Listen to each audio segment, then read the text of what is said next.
Vamos falar de primeira infância? Vamos falar da primeira infância. Abril de 2023, o senhor institui, no âmbito do Tribunal de Contas, o Programa Integrado pela Garantia dos Direitos da Primeira Infância. O que se busca, né, com esse programa?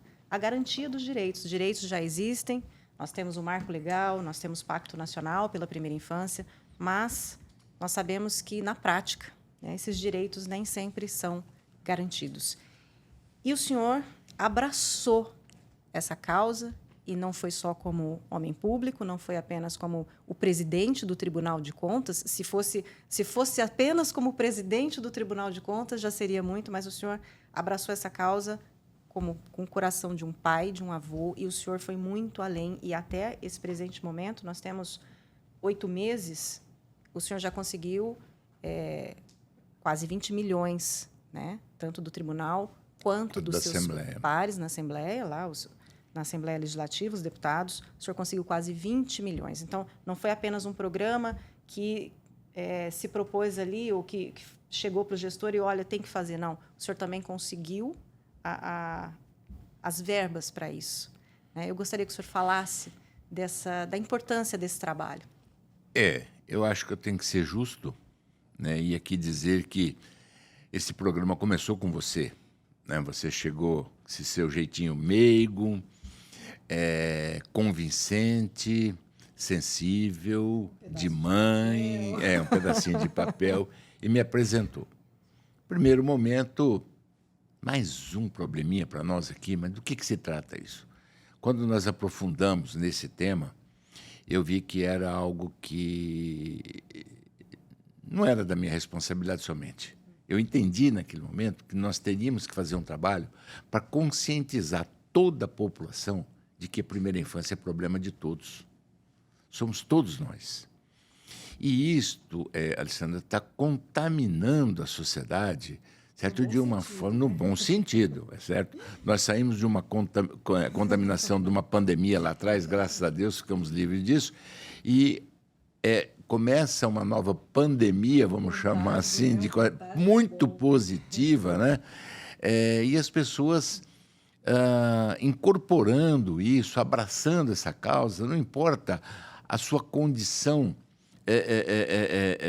dentro da sociedade, da pessoa mais simples, mais humilde, até a primeira-dama, hoje, a doutora Mônica, que também já está envolvida, né, nesta campanha, não como primeira-dama, esposa do governador, mas como mãe, como uma pessoa que compreende que nós temos que fazer esse trabalho para melhorar, né, as nossas pessoas para o futuro. Então, essa competitividade do mercado, uma manhã, entendeu? Quando você não oferece as mesmas condições a uma criança que estuda numa escola pública, outra numa escola privada, que tem um reforço escolar, essa desigualdade é uma desigualdade que acontecerá lá na frente, alguém com boas propostas e condições, e a grande maioria da sociedade totalmente desprovida dessa oportunidade. Quer dizer, não é essa desigualdade que eu, Gerson, como pai, como avô, quero para os meus filhos, para as minhas netas, e não quero para os filhos e netos de outras pessoas, que todos nós temos os direitos iguais. Então, aonde começa isso tudo? É no berço, é no ventre, é nos primeiros 3, 4 anos a formação da sua personalidade. E quando essa criança não tem esse espaço onde ela tem uma orientação de professores, de profissionais, boa alimentação, tratamento de uma criança realmente, como ela tem que ser cuidada, como ela tem que ser tratada, eu não digo que isso não está acontecendo no seu lar. O lar é de extrema importância, é talvez mais importante do que a própria creche. Mas hoje, a necessidade da mãe sair para o mercado de trabalho e não ter para onde deixar os seus filhos, aí perde a oportunidade desta formação, né, que é a primeira formação, que é o princípio de tudo. E a escola pode ofertar isso quando ela for de boa qualidade. E é o que nós estamos tentando construir. Não só o espaço físico, mas uma qualificação de pessoas para cuidar bem das nossas crianças. E é isso que é o trabalho que hoje nós estamos tentando implantar no Estado. Eu sei que tem um déficit muito grande, nós falamos de números, mas esses números todos são imaginários.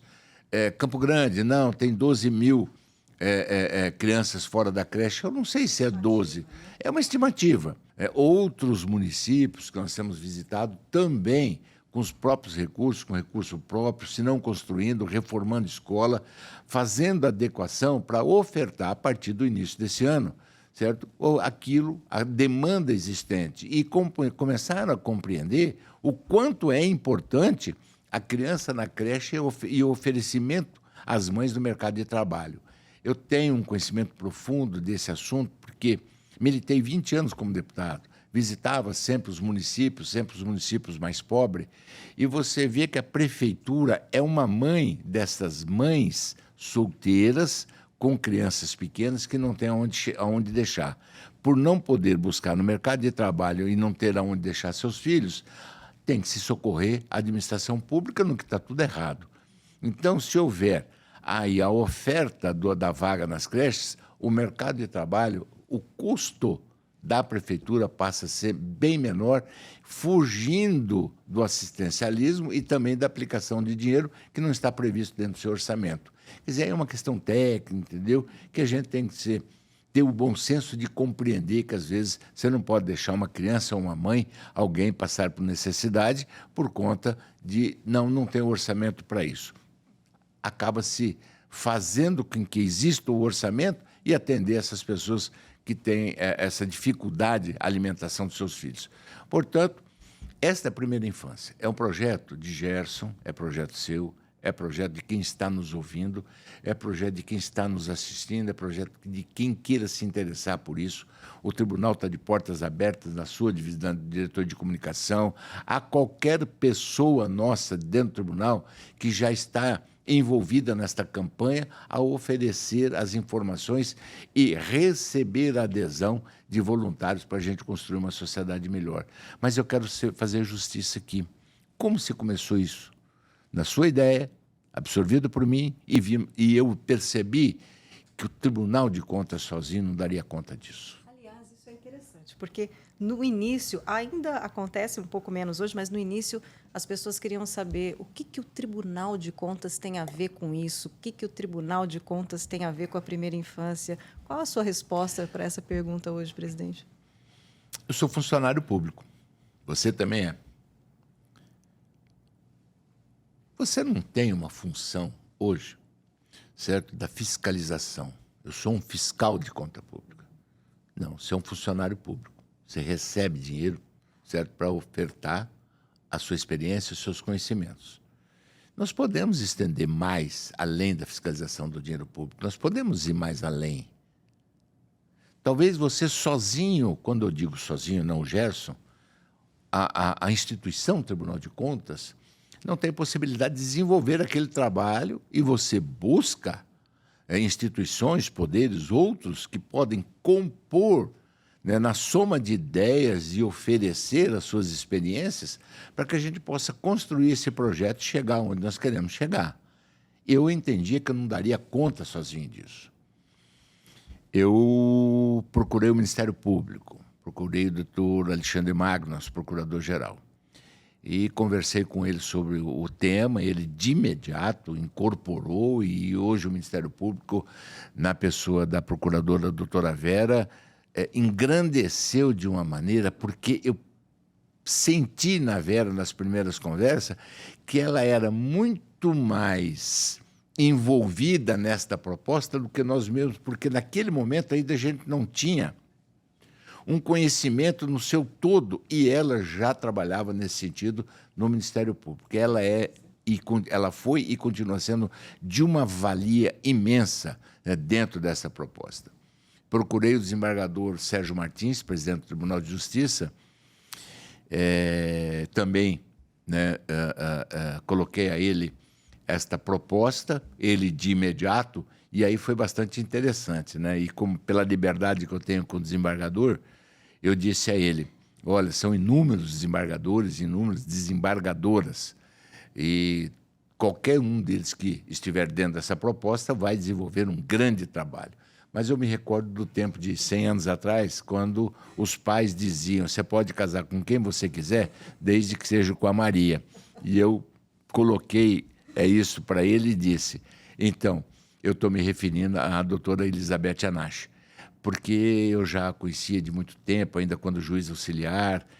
A alma daquela mulher realmente é alguma coisa diferente. A doutora Débora da Defensoria Pública também. Então, E a SomaSul. e a SomaSul aderiu quando viu a preocupação Tribunal, Ministério Público, Tribunal de Justiça, Defensoria. Ela percebeu a grandeza disso e assumiu a responsabilidade que é dela. Na verdade, a responsabilidade não é do Gerson, não é do Ministério Público, não é do Tribunal. Não. A responsabilidade de oferecer o que a Constituição determina é do gestor municipal, com recursos oriundos de governo federal, de MEC, enfim, não importa, mas desemboca nele e ele tem que ofertar à população do seu município o espaço da creche, as vagas de creche. Portanto, a construção disso é que fez chegar aonde nós chegamos. E é muito simples, Alessandra, quando você diz o seguinte: olha aqui, prefeito, tem isso na sua cidade. Eu exijo e determino que seja cumprido, porque isso, que senão haverá penalização. Eu sei que não tem receita para isso. Eu sei da dificuldade financeira. Eu sei da dificuldade financeira para os aterros sanitários. Eu sei da dificuldade financeira para o transporte coletivo rural.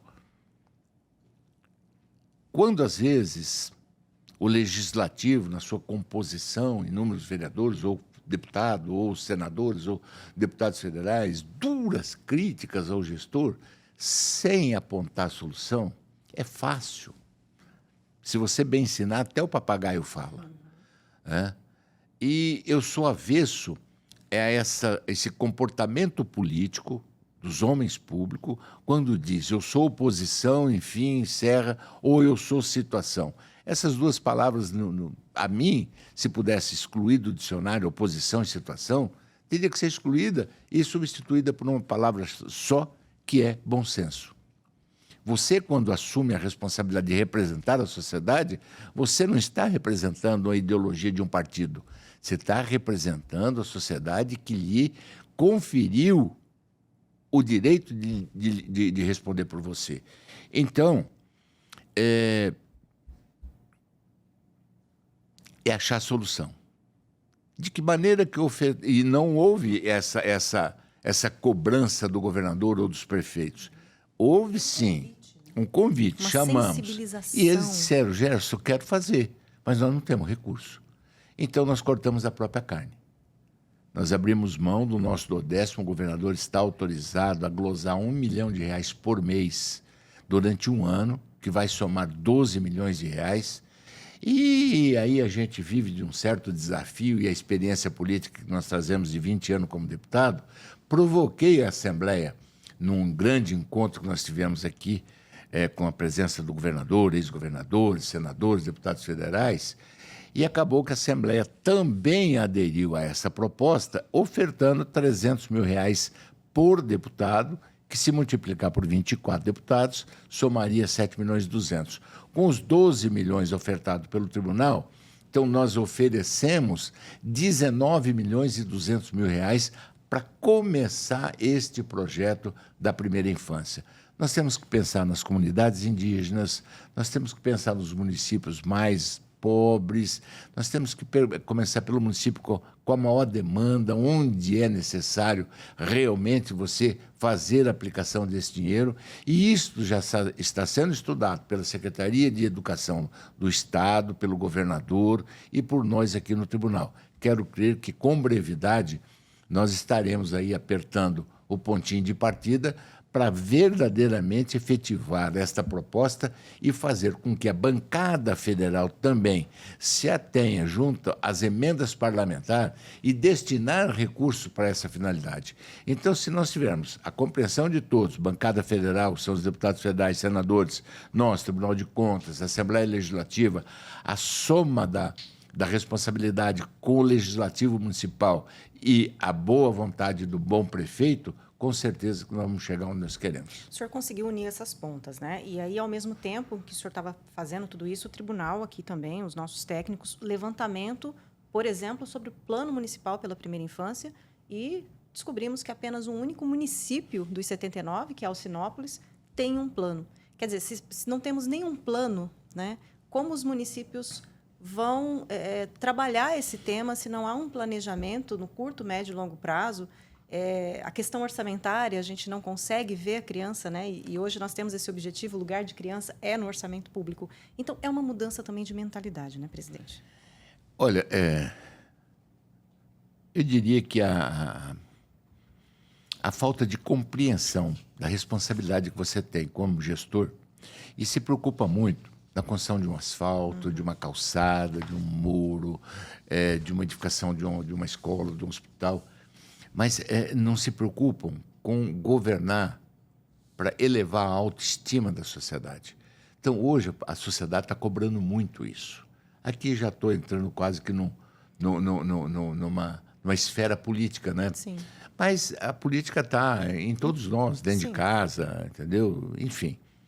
Então, precisa fazer com que haja compreensão do gestor.